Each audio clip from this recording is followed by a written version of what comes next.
이곳은 박정희 대통령 기념관 제2전시실로 왔습니다. 제1, 2, 3 전시실이 있는데 지금 1층에 위치한 제2, 3 전시실에서는 특히 중요한 박정희 대통령 시대의 종합발전상을 우리가 볼 수 있어서 이곳을 찾았습니다. 우리 함께 둘러보시기로 하겠습니다. 먼저 수자원의 효율적 관리, 치수에 대해서 나와 있습니다. 참 제가 어렸을 때만 해도 늘 물이 부족했었고 또 가뭄과 물난리가 굉장히 되풀이되는 그런 시대였죠. 1960년대까지 가뭄과 홍수는 연례 행사처럼 일어남 이렇게 안내하고 있네요. 1970년대 전국의 홍수 피해가 전국의 78%, 한 해 피해는 61%가 4대강 유역에서 발생했다고 합니다. 지금 사진에서 보는 것과 같이 정말 물난리가 한번 나면 이렇게 담이 무너지고 순식간에 물이 다 집으로 들어와서 그때 기억에 물난리가 나면 막 이렇게 바가지로 물을 퍼내던 기억들이 좀 제법 있습니다. 박정희 대통령님의 치수사업 4대강의 다목적 댐입니다.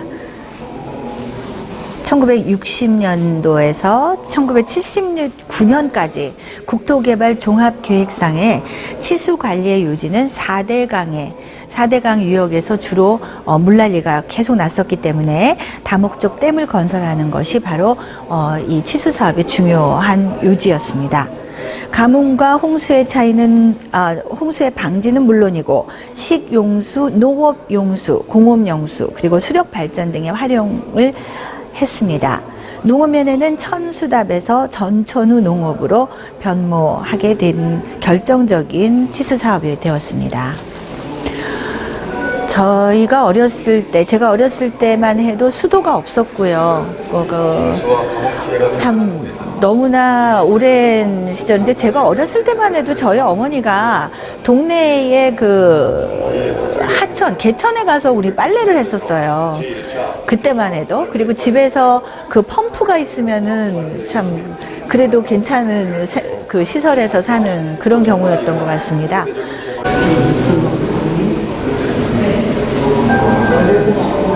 홍수와 가뭄 피해가 빈번한 우리나라는 이미 오래전부터 강 관리에 대한 대책을 강구했지만 그 성과는 미미했습니다. 이에 박정희 대통령은 1970년대 들어 제1차 국토종합개발계획과 연계하여 4대강 유역 종합개발계획을 수립, 가뭄과 홍수 피해를 줄이고 지산과 국토 전반에 이르는 대대적인 개발을 추진합니다.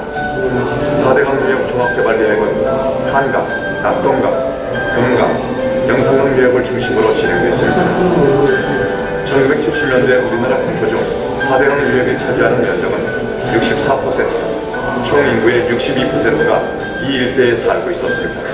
때문에 홍수 피해는 전국의 78%, 한해 피해는 전국의 61%가 4대강 유역에서 발생했으며 저수시설의 미비로 그 피해는 매년 증가하고 있었습니다. 4대강 유역 종합개발은 국민의 안전과 국토 재건을 위한 희망의 사업이었습니다. 유역별 개발 계획을 보면 먼저 한강 유역은 수행강 댐 위에 한 개 다목적 댐을 건설하여 홍수를 조절하고 농업용수와 공업용수를 공급하는 한편 수질오염을 막는 데 주안점을 두었습니다. 낙동강 유역은 안동댐, 희천댐, 영산댐을 건설하여 농업용수와 공업용수, 상수도용수를 공급하는 사업을 우선적으로 추진하였습니다.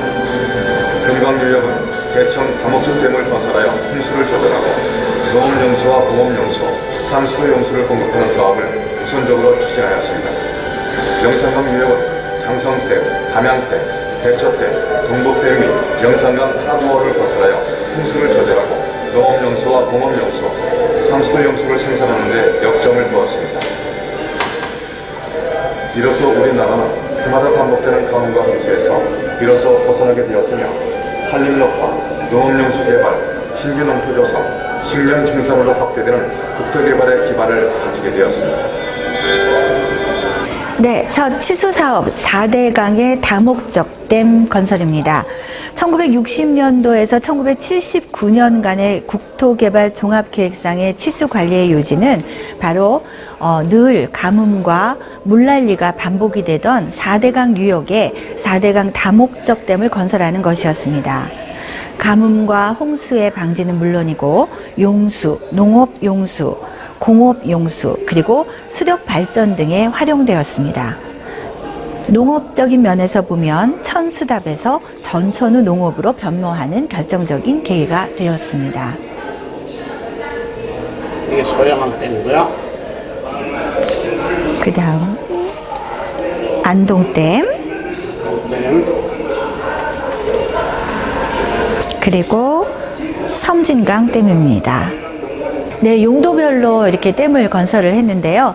먼저 다목적댐으로 소양강댐, 충주댐, 안동댐, 대청댐, 섬진강댐, 남강댐 이렇게 다목적댐이 먼저 건설되었고요.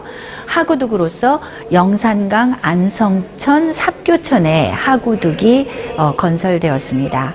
그리고 의암댐, 춘천댐, 팔당, 청평양수댐, 삼량진 양수댐, 이 댐들은 발전 전용댐으로 건설되었습니다. 또 생활 및 공업 용수 전용댐으로 영천, 수어, 사연댐, 안개댐, 희야댐, 대암댐, 공산댐, 서남댐, 연초댐 이렇게 건설이 되었네요. 그리고 농업용수댐으로 장성, 담양, 광주, 나주댐이 건설되었습니다. 이렇게 많은 치수사업, 다목적 댐들이 건설되었는지 정말 몰랐네요.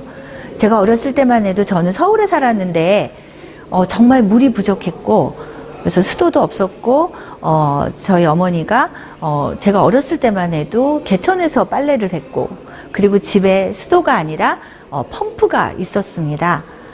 그래서 가뭄이 되면 물이 없어서 물이 단수가 종종 되어서 물을 받으러 가고 했던 기억이 납니다. 근데 정말 지금은 뭐 돈을 물 쓰듯이 한다라는 그런 말이 있을 정도로 우리가 물을 정말 펑펑 쓰는 지금 이 시점이 되었는데요.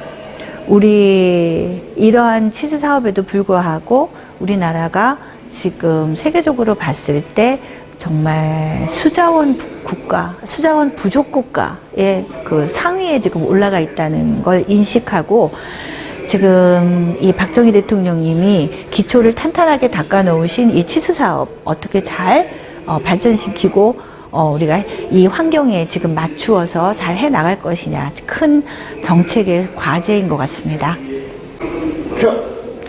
다음은 치산 사업입니다.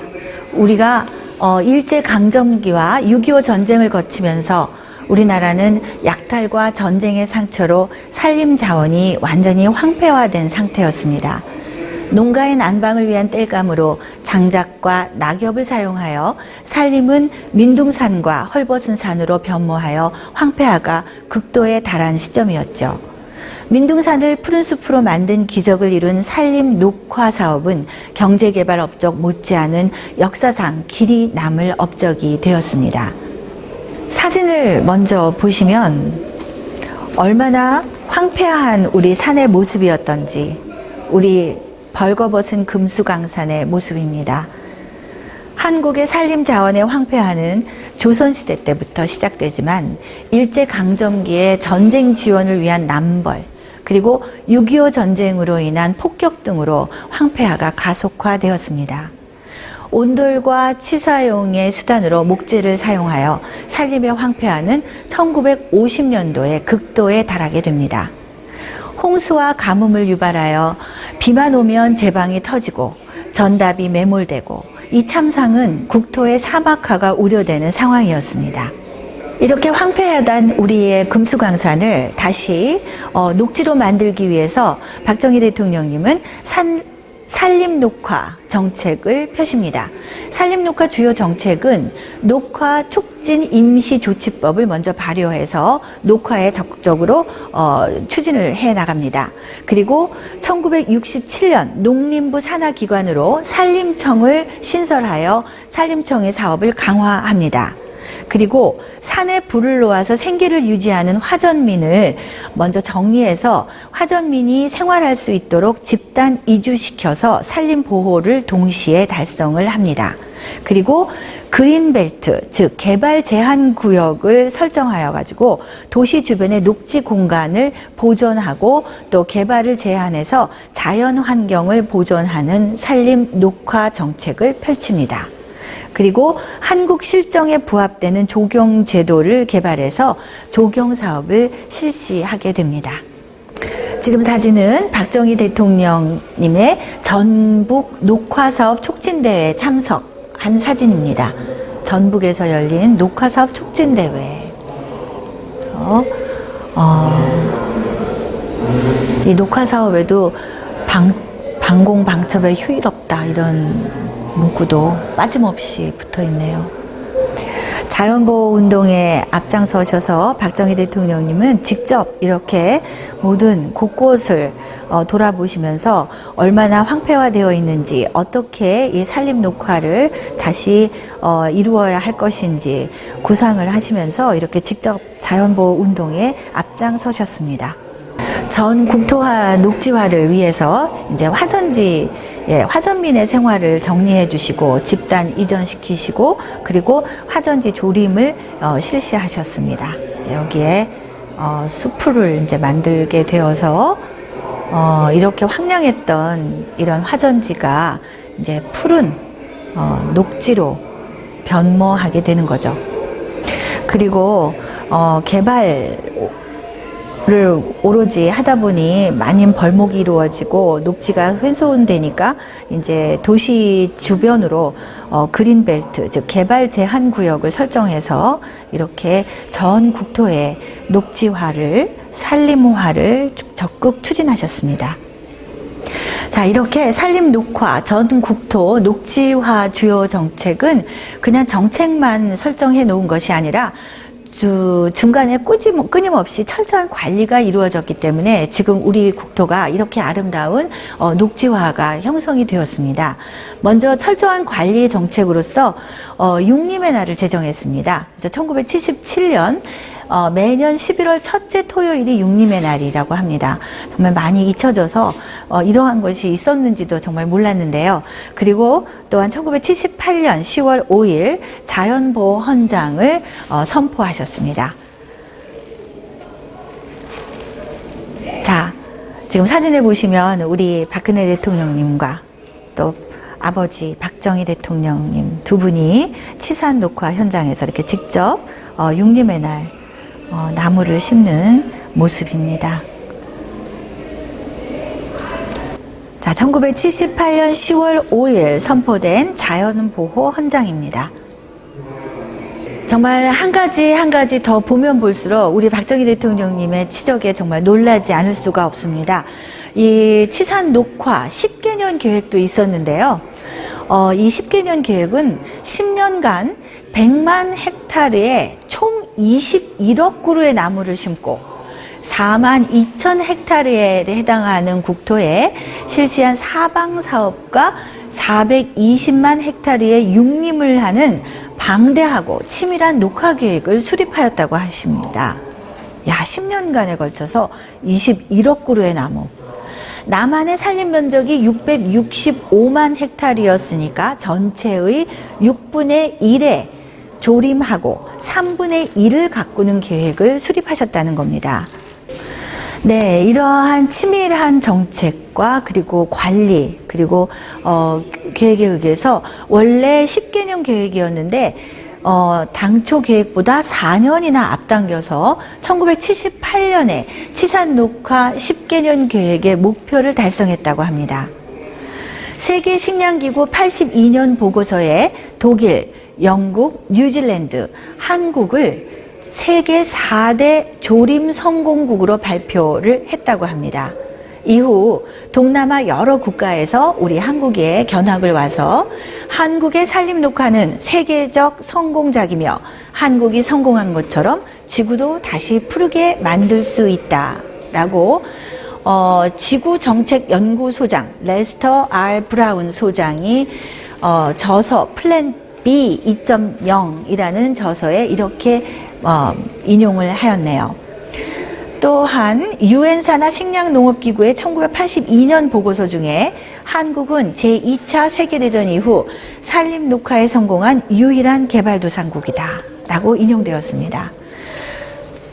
사진을 한번 보실까요? 산림 녹화 사업 전에 이렇게 민둥산이었던 우리의 국토가 산림 녹화 사업 후 이렇게 푸른 산으로 변모하였습니다. 우리는 이 사진 말고도 직접 전국 어디를 가거나 아름다운 녹지, 아름다운 숲을 우리가 마음껏 누리고 즐길 수 있는 우리 이 시대에 살아가는 우리들, 정말 이러한 큰 계획과 사업과 관리와 이 정책 추진이 있었다는 것, 정말 다시 한번 너무나 깊은 감사의 마음을 느낍니다.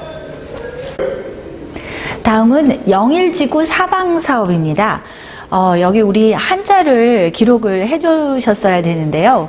사방이라는 것은 영어로 보니까 embankment, 그래서 뚝을 건설하는 그 사업인데, 영일지구가 경북 영일군 주변 115개 마을에 걸쳐서 총 4,500헥타르에 달하는 방대한 면적의 황폐지였다고 합니다. 이 지역은 풍화작용으로 바위와 돌이 힘없이 부서져서 비가 오면 겉에 흙이 씻겨나가고 건조하면 단단해져서 풀 한 폭이 자라지 않는 뜨거운 사막처럼 되어 있었다고 합니다. 그래서 바로 이 황폐한 영일지구에 이 뚝을 쌓아서 흙이 씻겨나가지 않게 막는 그 사업을 하신 것 같습니다. 그래서 일제강점기부터 해방 이후 50여 차례에 걸쳐서 소규모 사방 사업을 실시했지만 복구했습니다. 복구하는데 실패를 했다고 합니다. 일제강점기부터 해방 이후 50여 차례에 걸쳐서 소규모 사방 사업을 실시했지만 복구하는데 실패했다고 합니다. 그래서 1973년도에서 1977년 5년에 걸친 노력 끝에 4,538헥타르의 황무지가 완전히 녹화되는 사업이었습니다. 우리나라 치산치수 사업 중 규모에 있어서 단일 구역으로는 가장 큰 사업지가 되었다고 합니다. 자, 영일지구 사방 사업이 어떻게 시작이 되게 되었느냐? 바로 국토를 다 둘러보시던 우리 대통령님께서 양택식 경북도지사에게 보낸 친필 편지입니다. 귀도 월성군 입실역에서 울산으로 가는 기차로 약 1km쯤 가면 동측에 사방 상태가 지극히 불량한 산이 보일 것입니다. 원래 산의 경사가 급하고 암석지대이므로 보통 방법으로서는 사방을 하더라도 강우시에는 유실되고 초목의 활착이 잘 안 되는 지형이므로 여기에 사방을 하자면 특수공법으로 기술적으로 해야 할 것입니다. 저 형편없는 산이 저처럼 훌륭하게 사방이 잘 되었구나 하는 소리가 나오게끔 연내라도 즉시 착수할 수 있다면 하는 것을 희망합니다. 자, 이렇게 우리 국토 구석구석을 진정으로 사랑한 박정희 대통령, 이런 대통령은 세상 어디에도 없습니다. 자, 박 대통령님의 치산치수 사업 위에 또 가장 결정적인 중요한 사업은 바로 보릿고개를 극복하는 것이었습니다. 박정희 대통령이 재임 기간 중 수출주도형 공장 건설과 농촌 잘 살기 정책은 경제개발의 최중점 사업, 절망과 기아선상에 허덕이는 민생고를 해결한다는 혁명 공약을 실천하는 것이었습니다. 보릿고개, 초근목피 또는 전량농가로 불려진 농촌의 춘궁기를 해결하고 나아가 농업의 현대화를 기하여 가난했던 농촌을 잘 사는 마을로 변모시킨 중요한 국가 사업이었습니다. 네, 보릿고개를 극복하기 위한 첫 번째 그 노력은 바로 자급자족에 있었습니다. 그래서 주곡의 자급 달성이 목표, 보릿고개를 극복하기 위한 첫 번째 노력이었는데요. 먼저 생산 증대를 위해서 산성화된 지질의 개량, 경지 정리, 배수 시설의 개량, 집단 병충해 방제 작업, 경운기 및 트랙터 보급 등으로 농업 생산 증대에 노력을 기울였습니다. 다음은 고미가 정책과 이중 고가제를 실시하고 쌀과 보리를 비싼 값에 사들여서 소비자에게는 싼 값으로 파는 이중 고가제를 실시했고 생산 농민과 도시 소비자에게 동시에 혜택을 주었습니다. 네, 두 번째 노력으로는 혼분식 장려 운동, 아마 여러분들 많이 기억을 하실 거예요.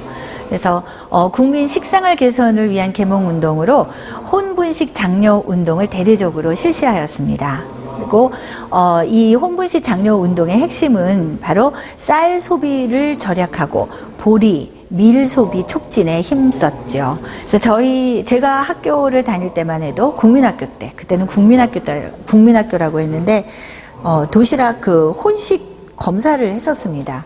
보리를 30% 반드시 잡곡 먹기 해서 그랬던 기억이 나네요. 네, 농업 생산 증대를 위해서 영농의 과학화를 추진하셨는데요. 1970년대 노동 생산성을 증대시키고 농업 노동력의 감소에 대처하기 위해 농업 기계화를 강력히 추진합니다. 동력 경운기와 농약 분무기, 양수기, 탈곡기 등이 대량으로 보급되었고 적절한 비료 생산이 공급되었습니다. 이때 비료 공장 1에서 제1, 제7 비료 공장까지 건설되었다고 합니다.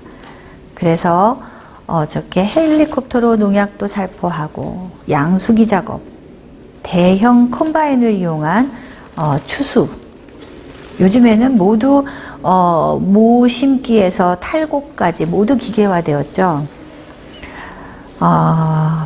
박정희 대통령님이 직접 모내기 행사에 참석하고 제가 학교 다닐 때 80년대까지만 해도 뭐 농활 간다, 농촌에서 모내기 할 때 학생들이 이제 많이 가고 했는데 지금은 학생들이 여전히 그걸 이어받아서 뭐 농촌 활동 간다고들 뭐 하는 정도가 이제 고추대 세우는 거 정도 모두 다 기계화되고 이제 많이 농촌 일손이 훨씬 많이 이제 감소되었기 때문에 지금 이때부터 영농의 과학화가 이렇게 시작이 된 발판이었습니다. 자, 또 농어민 소득증대 특별사업이라는 것도 있었는데요. 1968년부터 농어민 소득증대 특별사업이 실시되었습니다. 농어촌의 근대화 그리고 농어민의 소득 증대에 중점을 두고 경제 작물에 대한 주산지 조성에 주력하는 한편 농수산물의 가공 처리 시설을 설치하였습니다. 유통 체계를 확립함으로써 본래 주곡 생산 위주의 전통적 농업에서 탈피해서 수출품과 공업 원료, 경제 작물 등을 생산하는 상업적 농업으로 발전시켜서 농가의 소득을 향상시켰습니다. 유통체계를 확립함으로써 본래 주곡 생산 위주의 전통적 농업에서 탈피해서 수출품과 공업 원료, 경제 작물 등을 생산하는 상업적 농업으로 발전시켜 농가의 소득을 향상시켰습니다. 자, 우리 박정희 대통령님이 직접 모내기 행사에 참석하셔서 모내고 계시는 모습입니다. 네, 아주 자연스럽게 하고 계신 것 같아요. 그때는 아직 과학화가 이루어지지 않았기 때문에 직접 이렇게 논줄을 메어놓고 줄을 맞추어서 거기에 모내기를 하고 계십니다. 벼를 심고 계십니다.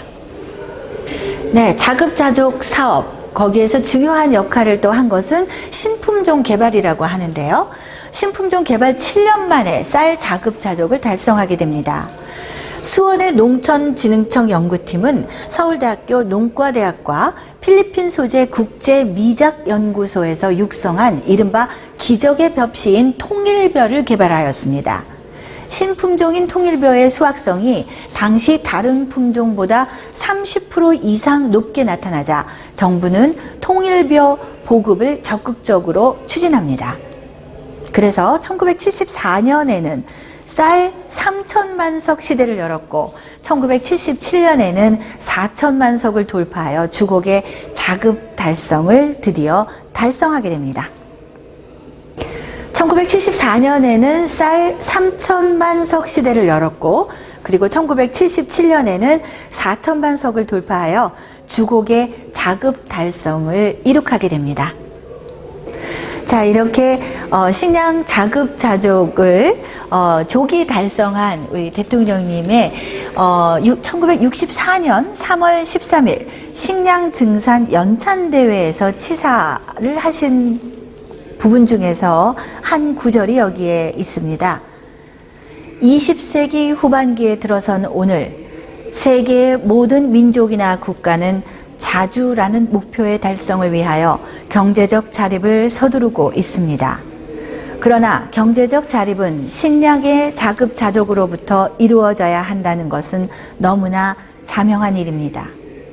우리의 식량은 우리의 힘으로 해결한다는 전례 없이 강렬한 결심하에 범국민적인 일대 증산 운동을 전개하여야 하겠습니다. 결코 불능한 일은 아닙니다. 반드시 이룩할 수 있는 과제이며 또한 반드시 이룩되어야만 하는 우리 민족의 활로인 것입니다.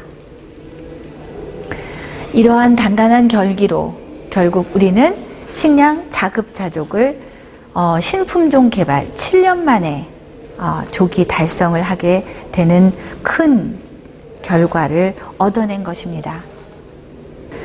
자, 국민의 배고픔을 해결하고 이제는 국민의 건강, 의료복지제도의 실시. 자, 여기까지 저는 이게 박정희 대통령 시대에 이렇게 했었던 건지 몰랐습니다. 의료복지가 우리나라 처음으로 국민 건강을 위한 의료보호제도로서 1963년에 벌써 의료보호제도가 실시되었다고 합니다. 그래서 이 의료보험제도가 1977년도부터 본격적으로 실시가 되게 되었죠. 네, 박정희 대통령님의 의료복지제도의 핵심은 바로 우리나라에 맞는 의료보험제도를 실시하셨다는 겁니다. 우리나라의 보험제도는 1977년부터 500명 이상의 사업장 근로자부터 대상으로 실시를 하였습니다. 전 국민의 10%가량의 혜택을 받았고 점차 확대되어서 1989년에는 전 국민이 혜택을 받을 수 있게 되는 기틀을 마련하였습니다.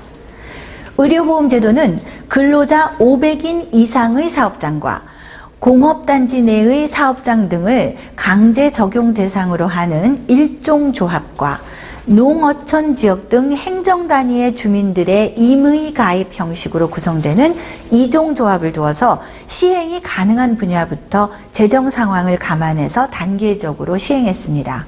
그래서 지금 우리나라의 의료보험제도는 사실상 전 세계에서 매우 부러워하고 있는 제도입니다. 물론 여러 가지 여전히 우리나라의 실정에 맞추어서 개선, 보완돼서 해야 될 제도이지만 그 위대한 그 제도의 가장 기본 틀을 이렇게 우리 박정희 대통령님이 국민 건강을 위해서 이렇게 기틀을 마련하셨다는 겁니다.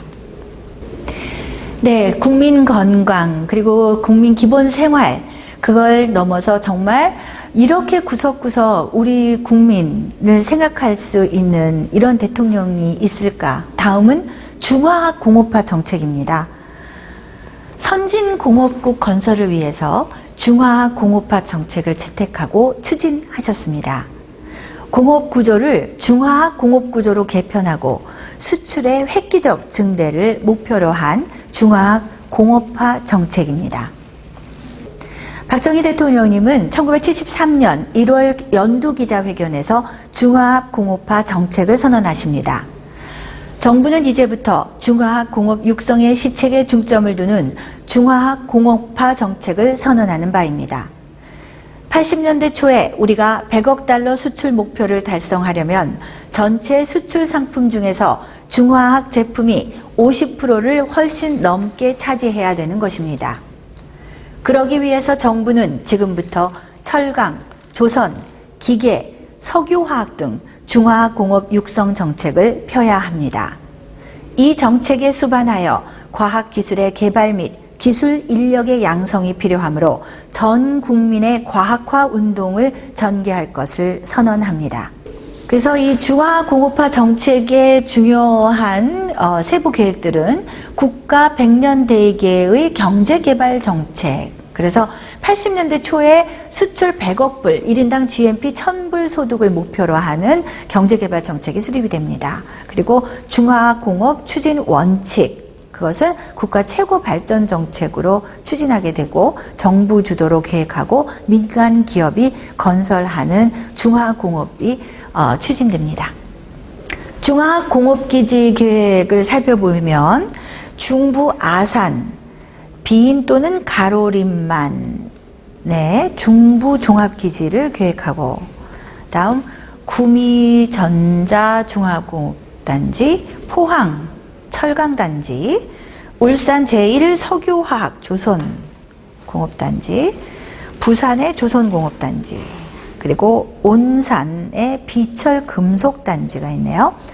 그리고 거제 조선공업단지, 그리고 여천의 제2석유화학공업단지가 계획됩니다.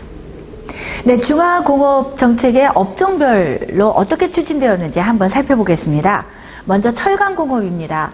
연산 100만 톤의 포항 종합제철 850만 톤까지 확장되었고, 연산 1,400만 톤의 대규모 공장 건설의 기반 확충, 철강 생산 대국 기초를 구축했습니다.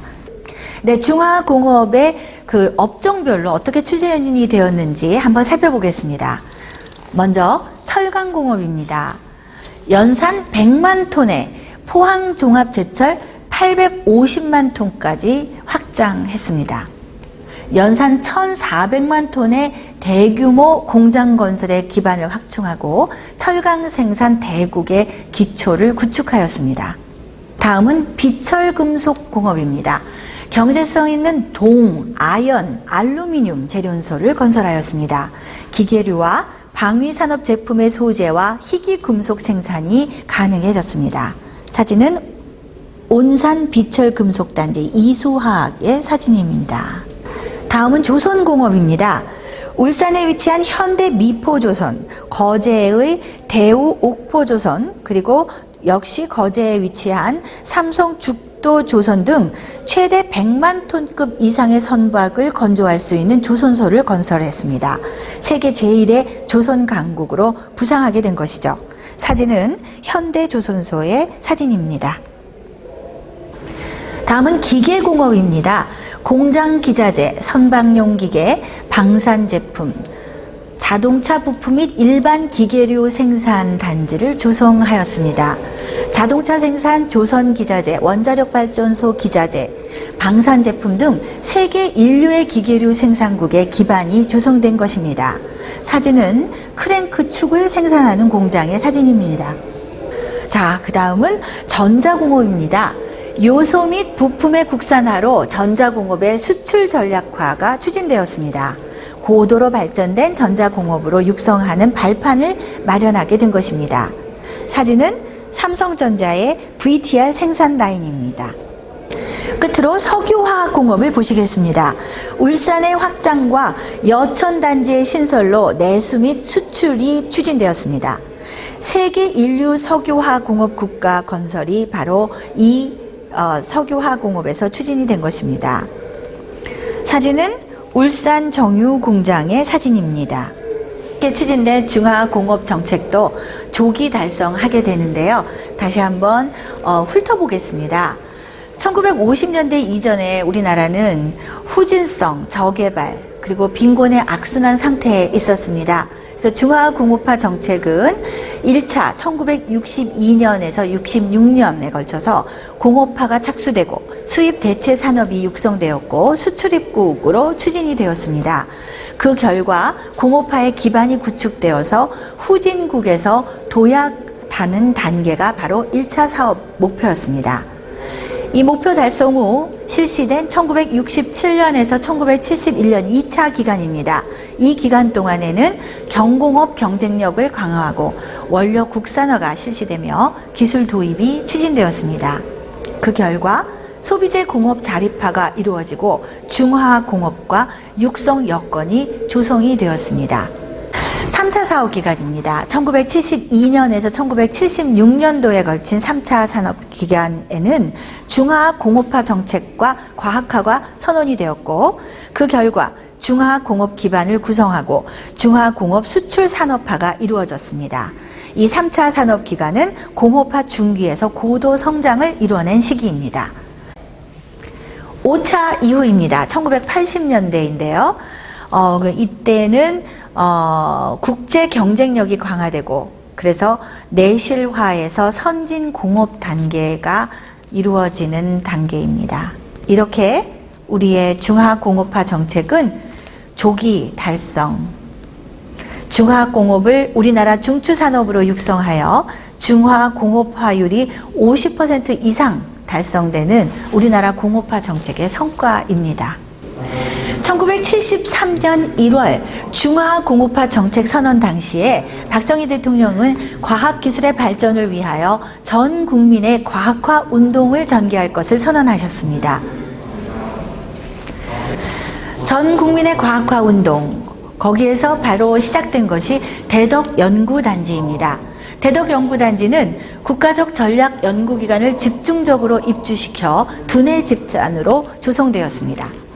전원도시형 과학단지를 조성하여 인적, 물적 자원과 시설의 공동활용 및 투자의 효율화를 목표로 하여 건설되었습니다. 대덕연구단지는 840만 평의 부지의 연구단지와 5만 명 규모의 도시로 조성되었습니다.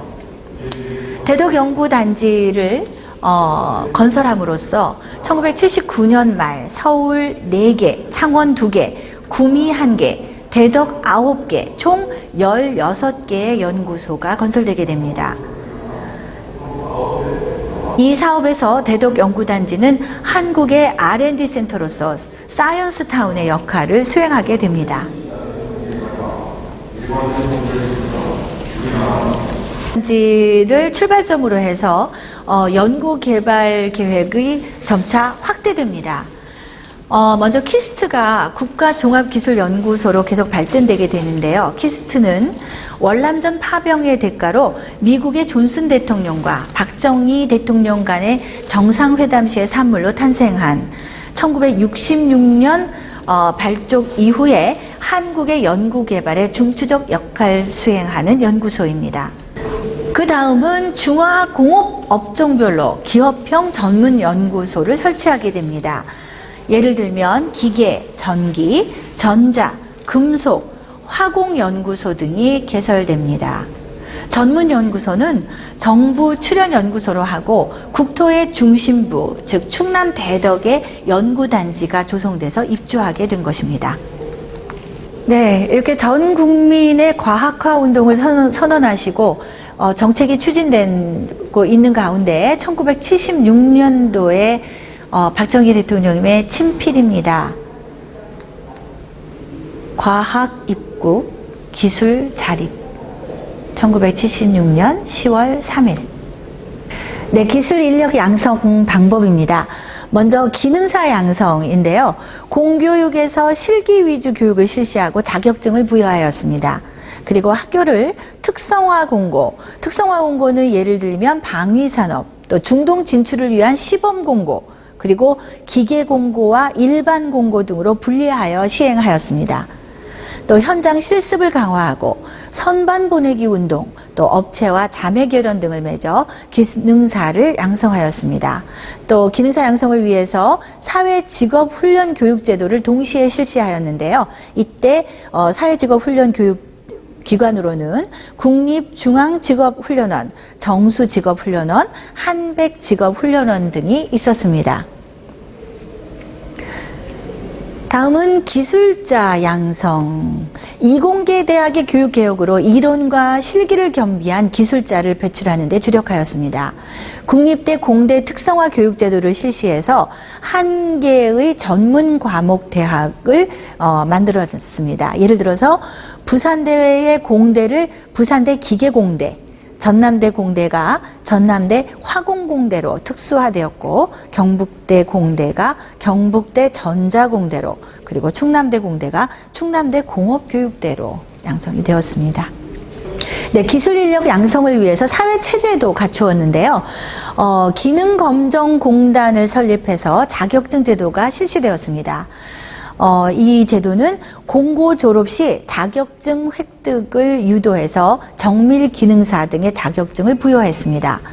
그리고 학교별, 지역별 국가 기능 경진 대회를 실시하였고, 기능 올림픽 대회 참가 및 재패, 1977년 7월 제23회 국제 기능 올림픽 우승을 성과를 이루어냈습니다. 이 당시에 금메달 12개, 은메달 4개, 또 동메달 5개를 재패하는 성과를 올렸다고 합니다. 이후 1991년까지 9연패의 위협을 달성했습니다. 그래서 2011년도에 즉 41회의 국제기능올림픽 때는 17번째로 우승을 재패했다고 합니다. 기술인은 조국 근대화에 기술하는 기치를 내걸고 중화학공업의 성공적인 수행에 기여하고 기술 인력의 해외 진출도 가능한 우리 사회 체제를 마련하셨습니다. 네, 이렇게 치산 치수, 또 보릿고개 극복, 그리고 의료보험제도, 그리고 중화공업화, 그리고 전 국민의 과학과 기술 인력 양성까지 박정희 대통령 시대의 종합발전상이 이 한 층에 이렇게 전시되어 있습니다. 종합발전상. 박정희 대통령의 조국 근대화는 성공하였고, 우리나라는 한강의 기적이라 불리는 경제 성장의 기적을 만들어내며 폐허의 땅에서 세계 속 경제 강국으로 급부상하게 되었습니다. 박정희 대통령의 업적은 단순히 경제 성장에만 있지 않았고, 국토의 종합발전, 국민이 다 같이 잘 사는 길에 있었습니다. 중화공업을 육성하였으며 6개의 중화공업단지와 2개의 일반 공업단지를 건설하였고, 2개의 수출 자유지역도 지정되었습니다. 네, 우리나라 고속도로는 경인 경수 고속도로를 시작으로 해서 언양 울산 경부 고속도로, 호남 남해 고속도로, 그리고 영동 고속도로, 동해 구마 고속도로, 그리고 부마 고속도로가 있습니다. 모두 박정희 대통령 시대에 건설된 고속도로인데요. 경부 고속도로, 이걸 반대하느라고 길에 들어 누워서 반대 시위. 누가 지금 다 누리고 있습니까? 영동 고속도로입니다. 이 굽이굽이 골짜기를 멋진 고속도로로 다 교통을 연결하였습니다. 남해 고속도로. 다음은 호남 고속도로.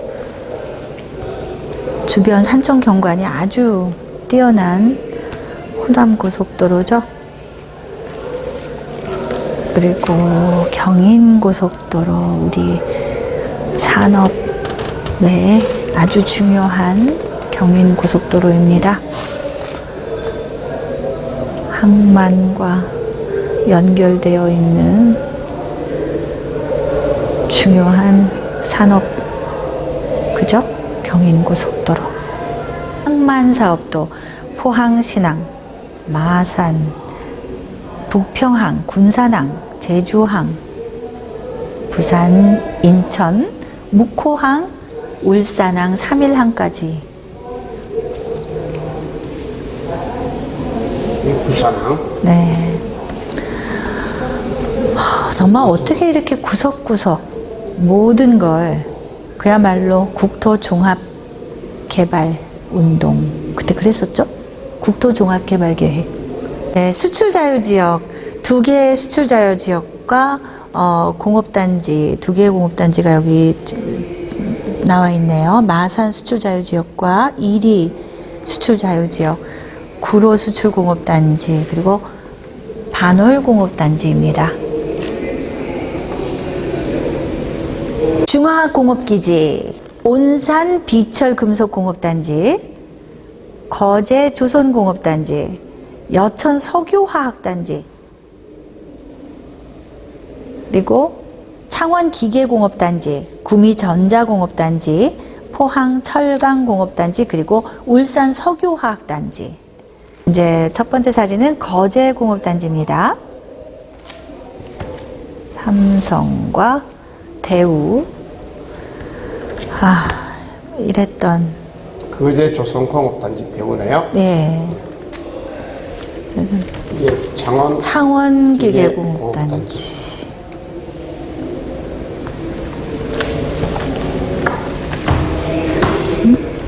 포항철강. 공업단지. 흑백 사진이 멋지네요.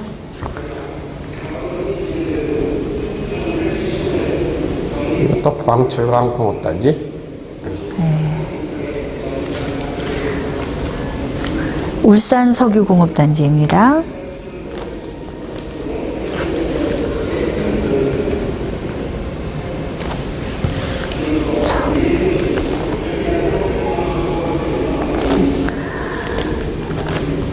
온산 비철금속공업단지, 구미전자공업단지네요. 삼성반도체. 그리고 여천석유화학단지입니다. 다목적댐입니다. 소양강댐, 섬진강댐, 충주댐, 안동댐, 대청댐, 남강댐이 건설되었습니다. 먼저 소양강댐, 또 섬진강댐 공사 현장인가 봐요. 두 번째 흑백 사진은, 다음은 충주댐입니다. 다음 안동댐 사진이네요. 그리고 대청댐입니다. 또 남강댐 사진이 게시되어 있습니다. 네, 6개의 모든 용도로 쓰는 다목적댐 외에 이제 발전 전용댐입니다. 삼양진 양수댐, 청평 양수댐, 의암댐, 춘천댐, 그리고 팔당댐은 발전 전용댐입니다. 먼저 의암댐 사진 포커스가 좋진 않지만, 그 다음 바로 우리 가까이 있는 팔당댐입니다. 발전 전용댐. 다음은 청평댐입니다. 청평댐 역시 발전 전용입니다. 그리고 춘천댐 공사 현장 사진과 다 완성이 된 춘천댐의 사진이 게시되어 있습니다.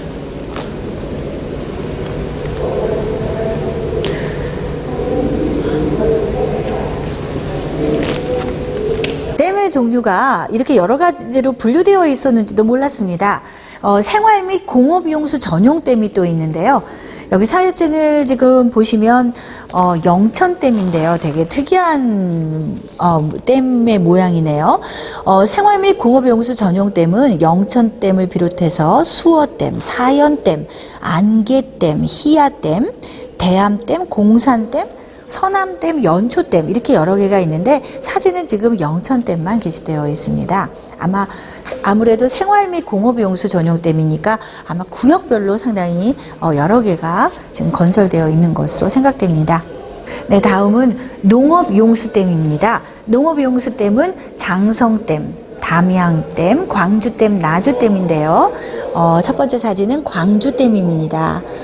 평야에 이렇게 댐이 논물을 대는, 또 다음은 담양댐입니다. 농업용수 전용댐입니다. 그리고 다음은 나주. 이렇게 농업을 위해서 평야 지역에 가뭄을 대비해서 농업용수 전용댐이 이렇게 건설되어 있습니다. 그래서 전천후 사업으로, 그죠?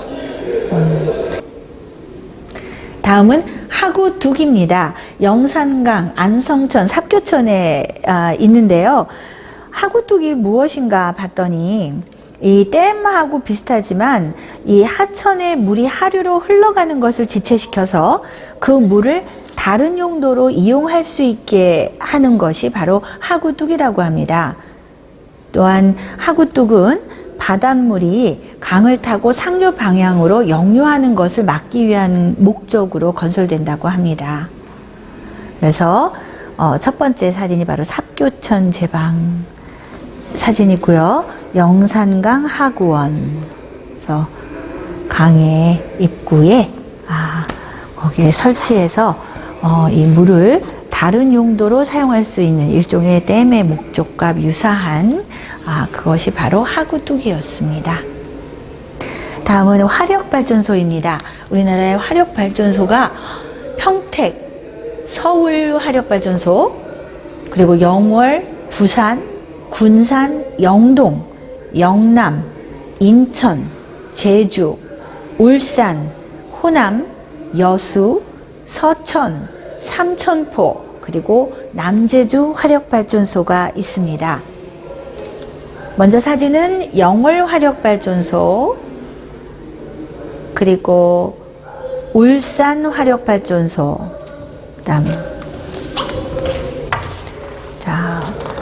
그 다음 사진은 평택 화력발전소입니다.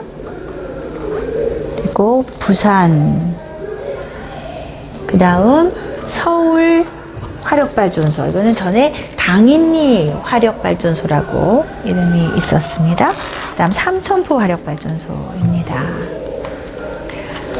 자, 이렇게 에너지 생산, 우리가 정말 전기가 부족한 나라였는데 물과 또 식량과 에너지까지 정말 구석구석 우리나라의 이 모든 것은 바로 여기에, 즉 박정희 대통령님의 업적에 있었습니다. 다음은 원자력 발전소입니다. 정말 다시 좀 새로운 마음으로 좀 생각해 보게 되고 바라보게 되는 우리 원자력 발전소. 정말 우리나라의 정말 주축이 되는 수출 원자력 기술이요, 원자력 발전소가 수출 사업 중에 하나였는데, 정말 68년도부터 이 원자력 발전소 건설이 계획이 돼서 추진이 된 사업인데요. 즉 50년 동안에 걸쳐진 사업이고, 우리가 정말 원자력 발전소 건설에 정말 세계 제1의 기술을 가지고 있는 그런 나라인데 50일 만에 훌러덩 참 그 원자력 발전 사업을 중지시키고 또 탈핵 선언을 해버리는 이 정책, 정말 어이가 없습니다. 정말 정책을, 국정 운영을 무슨 오목판 두는 걸로 아는지, 정책이 바뀌자마자 충분한 어떤 전문가의 그런 분석과 문제 규명과 그리고 대안을 찾아보는 그런 노력도 없이 마음대로 한 번에 싹 들어엎는 이런 정말 난폭 운전, 음주 초보 난폭 운전이죠. 네, 정말 그 현장을 우리가 정말 절실하게 느끼고 있습니다. 원자력 발전소는 1호 얼마 전에 이제 가동이 중단이 된 고리 원자력 발전소로 시작이 돼서 월성 원자력 발전소, 영광과 울진 원자력 발전소가 있습니다.